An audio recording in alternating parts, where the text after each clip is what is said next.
पिछले 2 दिन से जर्मनी की विदेश मंत्री भारत के दौरे पर है। जर्मनी यूरोप के उन देशों में है जिसने यूक्रेन युद्ध को लेकर भारत की नीति को बदलने के लिए बहुत दबाव डाला था। यहां तक कि भारत के उन मुद्दों पर भी बोलने लगा था जिन मुद्दों पर आमतौर पर यूरोप के देश नहीं बोलते। लेकिन भारत पर किसी दबाव का असर आज की डेट में होता नहीं। आपको मैं पहले भी बता चुका हूं, यह नया इंडिया है। तुम प्रेशर बनाओ, हम लेते नहीं। जैसे बुद्ध कहते थे ना, तुम गाली दे रहे हो, मैं लेता नहीं। तुम आज की डेट का इंडिया क्या कहता, तुम मुझे दबाव दे रहे हो, मैं लेता नहीं, लो रखो। आज स्थिति यह है कि जर्मनी की विदेश मंत्री भारत की तारीफ करने में जुटी। वो कह रही है कि भारत के साथ जर्मनी के सहयोग को वो मजबूत करना चाहती। दरअसल रूस से तेल खरीदने पर अमेरिका और यूरोप के देश भारत को लेक्चर देते रहे। भारत इस कान से सुनता है और इस कान से भी नहीं निकालता है, इसी कान से गिरा देता है। लेकिन खुद यूरोप के देशों का सच क्या है, यह विदेश मंत्री एस जयशंकर ने फिर से बता दिया। वो पहले भी अमेरिका में बैठ के बता चुके, यूरोप में बैठ के बता चुके, और इस बार तो जर्मनी की विदेश मंत्री के सामने बोल दिया कि हमें ज्ञान ना दो, तुम क्या कर रहे हो पहले देख लो। एस जयशंकर ने जर्मनी की विदेश मंत्री के सामने कहा कि 24 फरवरी यानी युद्ध शुरू होने से लेकर 17 नवंबर तक यूरोप ने रूस से जितना तेल गैस खरीदा वो उसके बाद के 10 देशों ने मिलकर भी नहीं खरीदा होगा। मतलब जर्मनी की विदेश मंत्री के मुंह पर उसको एक्सपोज कर रहे हैं कि तुम जितना खरीद रहे हो यूरोप के देश रशिया से, तुम्हारे बाद जो 10 देश है ना, वो उतना मिला के भी नहीं खरीद रहे, तो हमें ज्ञान ना दो। अगर भारत की तुलना करें तो यूरोप ने भारत से 6 गुना ज्यादा तेल आयात किया और गैस आयात अनगिनत गुना है। रूस से भारत गैस आयात नहीं करता, और जबकि यूरोप ने 50 बिलियन यूरो की कीमत का गैस भी आयात किया। यहां तक कि यूरोप से रूस से कोयले का आयात भी किया, और यूरोप का कोई ऐसा देश नहीं है जिसने भारत से 50% ज्यादा आयात ना किया हो। मतलब यह नया इंडिया जो है उसमें नरेंद्र मोदी ने अपने विदेश मंत्री से कह रखा है कि इन लोगों को एक्सपोज कीजिए, ये ऐसे ही सुनते हैं, ऐसे ही सुधरते हैं, इनके सामने आगे पीछे घूमने की जरूरत नहीं है, हम ब्राइट स्पॉट हैं, हम आगे बढ़ रहे हैं, इनको हमारी जरूरत है ज्यादा, हमको भी है, वर्ल्ड है, सब मिलके चलते हैं, लेकिन इनको हमारी ज्यादा जरूरत है, तो इनको एक्सपोज कीजिए। और विदेश मंत्री मुंह पे बोल रहे हैं कि तुम हमसे ज्यादा खरीद रहे हो, तुम्हारा कोई देश नहीं है जिसने हमसे ज्यादा ना खरीदा हो, तो हमें मत समझाओ।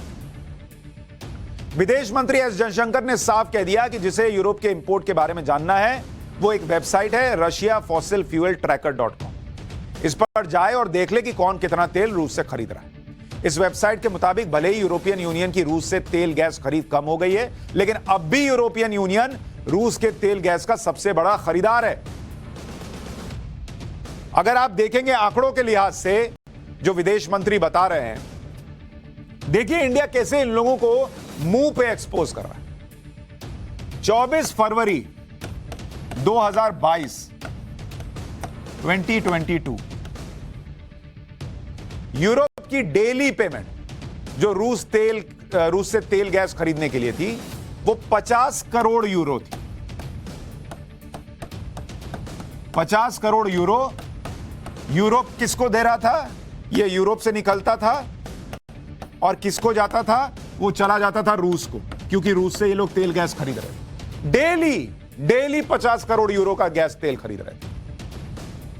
25 नवंबर आ गया 2022। 25 नवंबर को यूरोप जो है वो डेली अब रूस को कितना पैसा दे रहा है आपको पता है? तेल और गैस खरीदने का आज की डेट में भी 30 करोड़ यूरो दे रहा है। 30 करोड़ यूरो किसको दे रहा है? रूस को। तो बॉस, अगर तुम्हारे पास इतना ज्ञान है इंडिया को देने का कि तुम मत खरीदो, तुम मत खरीदो, तुम मत खरीदो, तो पहले अपना ये 30 करोड़ यूरो जो डेली तुम रशिया को दे रहे हो ये बंद कर दो ना भाई। तुम खरीदोगे और हम नहीं खरीदेंगे। हम अपने यहां लोगों को जो है वो 400 रुपए का पेट्रोल बेचें, क्योंकि तुम चाहते हो कि तुम डबल स्टैंडर्ड करते रहो और हम जो है उसको सहते रहे। जबकि इसी की तुलना में भारत का आंकड़ा आपको दिखाऊं, 24 फरवरी 2022 भारत की डेली पेमेंट जो थी, भारत से पैसा निकला डेली और वो रूस को गया, वो कितना था? 1.1 करोड़ यूरो। यूरो में बता रहा हूं ताकि उनका डबल स्टैंडर्ड क्या आपको समझ में आए। ये गया रूस को। और 25 नवंबर में जब हम खड़े हैं, 25 नवंबर 2022, जिसका आंकड़ा आपको उनका बताया, तो भारत की जो डेली पेमेंट है आज की तारीख में वो है 6 करोड़ यूरो। 6 करोड़ यूरो जो कि डेली जा रहा है रूस को। अब आप कहेंगे भाई आपका तो 6 गुना बढ़ गया, तो बढ़ेगा ना भाई, बढ़ेगा। दुनिया तबाह हो रही है, तुम लोग यूक्रेन को पंप कर रहे हो, वो रूस से लड़े जा रहा है, तुम्हारा हम क्यों भुगते भाई? तुम्हारे चक्कर में तेल पेट्रोल महंगा हो रहा है, हम तो बढ़ाएंगे। रोक सकते हो तो रोको, और अगर रोकना है तो पहले अपना डबल स्टैंडर्ड खत्म करो। और इतना करने के बाद भी हम अभी भी 6 करोड़ यूरो पर हैं, तुम अभी भी 30 करोड़ यूरो पर हो जो तुम डेली रशिया को दे रहे हो। तो पहले अपना तुम 6 करोड़ से नीचे ले आओ, 5 करोड़ यूरो ले आओ, तब हमसे बैठ के बात करना, तब हम सोचेंगे कि हमको करना है कि नहीं करना। यह नरेंद्र मोदी सरकार क्लियरली उनको बोल दे रही है।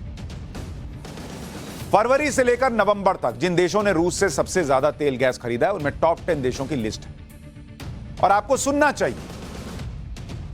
रूस से तेल और गैस खरीदने वाले देश ये कौन है? टॉप 10 में कौन है? जरा सुनिए, जरा इनका डबल स्टैंडर्ड आपको बता दो। नंबर 1 पर चीन है, तो पहले जाओ चीन को समझाओ हमारे पास ना हो। नंबर 2 पर वही जर्मनी है जो बैठकर ज्ञान दे रहा है, तो पहले खुद की रैंकिंग गिराओ। नंबर 3 पर टर्की है जो रशिया से तेल गैस खरीद रहा है। नंबर 4 पर नीदरलैंड्स है, और नंबर 5 पर जाकर भारत की एंट्री होती है। हम नंबर 5 पर हैं, तो हमसे पहले ऊपर के जो 4 हैं इनसे बात कर लो, फिर आगे देखेंगे। नंबर 6 पर इटली है जो कि रशिया से तेल गैस खरीद रहा है। नंबर 7 पर पोलैंड है, इसके बाद बुल्गारिया है, बल्गारिया। 9वें नंबर पर जो है फ्रांस है, और 10वें नंबर पर जो है बेल्जियम है।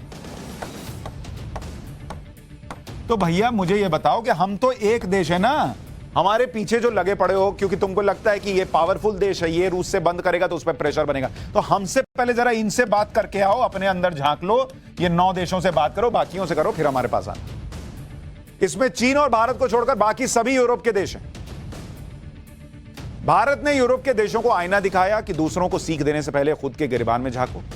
यूरोप और अमेरिका दोनों को भारत ने सीधे तौर पर बता दिया कि भारत को जिससे भी क्रूड ऑयल खरीदना है की जरूरत होगी उससे हम खरीदेंगे। भारत को अपने लोगों के हितों को देखना है, ना कि दूसरे देशों के एजेंडे में फंसना है। इसी तरह से भारत ने अपनी डिप्लोमेसी से चीन को भी अलग थलग किया है। उनको तो टाइट कर ही रहे हैं, चीन को भी टाइट कर रहे हैं। अभी हाल में भारत ने अमेरिका के साथ उत्तराखंड में सैन्य अभ्यास किया था जो चीन से जुड़ी लाइन ऑफ एक्चुअल कंट्रोल से कुछ ही दूरी पर था। यह बात चीन को बहुत चुभी, चीन ने आपत्ति दर्ज कराई, लेकिन यह नया वाला इंडिया है, इसने तुरंत पलटकर सीधे शब्दों में कहा कि हम जिसके साथ चाहेंगे उसके साथ सैन्य अभ्यास करेंगे। कोई तीसरी कंट्री हमको नहीं बताती कि किसके साथ हमको प्रैक्टिस करना है। तो प्लीज अपने हद में रहो। चीन की आर्थिक हालत इस वक्त बहुत खराब है, कोरोना लॉकडाउन की वजह से वहां पर विद्रोह की स्थिति है, और इस सब के बीच भारत ने भी चीन को लगातार सबक सिखाने का काम किया है। चीन के ऐप्स बैन किए, चीन के खिलौने बैन किए, चीन के इलेक्ट्रॉनिक आइटम बैन किए, दिवाली में चीन का दिवाला निकाला। इन सब के इंपोर्ट पर भारत ने किसी ना किसी तरह से लगाम लगाई। अब यह कहा जा रहा है कि जल्दी भारत चीन से आने वाले सीलिंग फैंस जो पंखे हैं और स्मार्ट मीटर्स, इनके इंपोर्ट पर भी लगाम लगाने की सोच रहा है, और इसके लिए वो क्वालिटी कंट्रोल जैसे उपायों पर काम कर रहा है। अब आप कहेंगे पंखा बंद करने से क्या होगा? अरे भैया, पंखा बंद करेंगे ना तो चीन को जो पैसे के नोटों की हवा लगती है वो बंद हो जाएगी। देखिए क्या हुआ 2022 में, अगर आप देखेंगे जो सीलिंग फैन होता है आपके घर में, जो पंखा लगा हुआ है, सीलिंग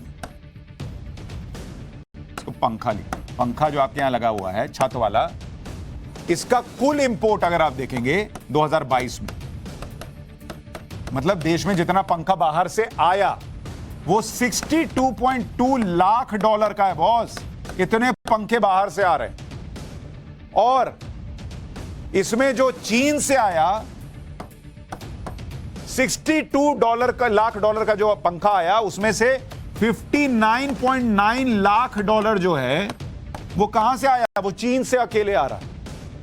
यानी 95% पंखा जो इंडिया में आ रहा है वो चाइना से आ रहा है, 95%। और इसलिए अगर ये 60 लाख डॉलर जो है अगर ये खिंच गया तो पंखा बंद, तो पसीना चालू, किसका? चीन का।